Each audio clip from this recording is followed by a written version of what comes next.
Tes TIU-5. Tes TIU-5 adalah tes psikotes logika gambar. Pada tes ini cukup mudah dikerjakan apabila kamu memahami pola yang digunakan. Kamu akan diberikan lembaran kertas.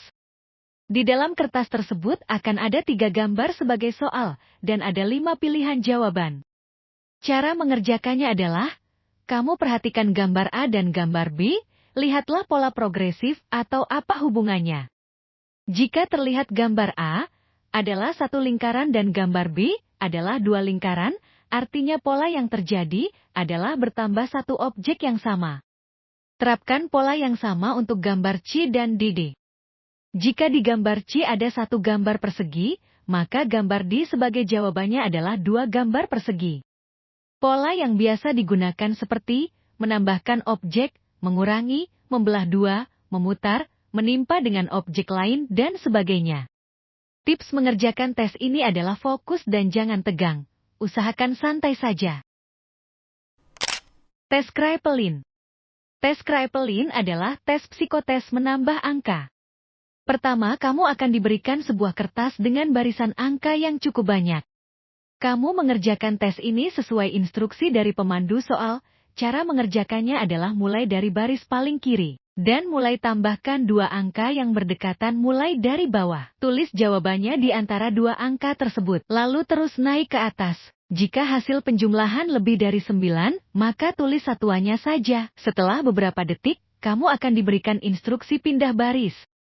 Lalu kamu pindah baris ke kanan dan mulai kerjakan lagi dari bawah.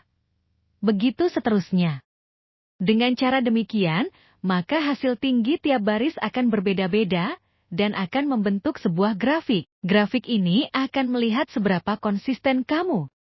Kunci lolos tes ini adalah grafik yang konsisten, lalu tulisan tangan yang rapi, serta pengerjaan yang cepat dan jujur.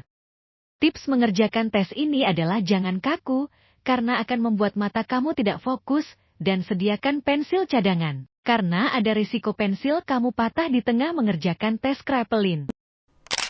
Tes Papy-Kostyk. Tes Papy-Kostyk adalah tes psikotes kepribadian. Kamu akan diberikan 1 lembar jawab dan 1 buku pertanyaan atau pernyataan. Untuk tes Papy-Kostyk ada sekitar 90 soal. Tiap soal memiliki 2 pilihan jawaban, A dan BB. Kamu tinggal pilih salah satu yang menurut kamu itu benar, relevan, bagus atau hal itu sesuai dengan diri kamu. Tidak ada jawaban yang salah atau benar dari kedua pilihan jawaban tersebut. Waktu tes ini cukup lama, namun kamu harus lumayan cepat dan konsentrasi membaca dan memilih pilihan jawaban kamu. Usahakan konsisten dalam memilih jawaban, karena poin variabel soal bisa diulang pada soal berikutnya. Poin variabel ini yang digunakan untuk menentukan karakter kamu. Tes alat ukur. Pada tes alat ukur biasanya kamu diminta untuk melakukan pengukuran menggunakan alat seperti jangka sorong dan dial gauge. Sebelum tes ini harap untuk melakukan latihan dahulu, bagaimana cara menggunakan alat ukur yang umum digunakan.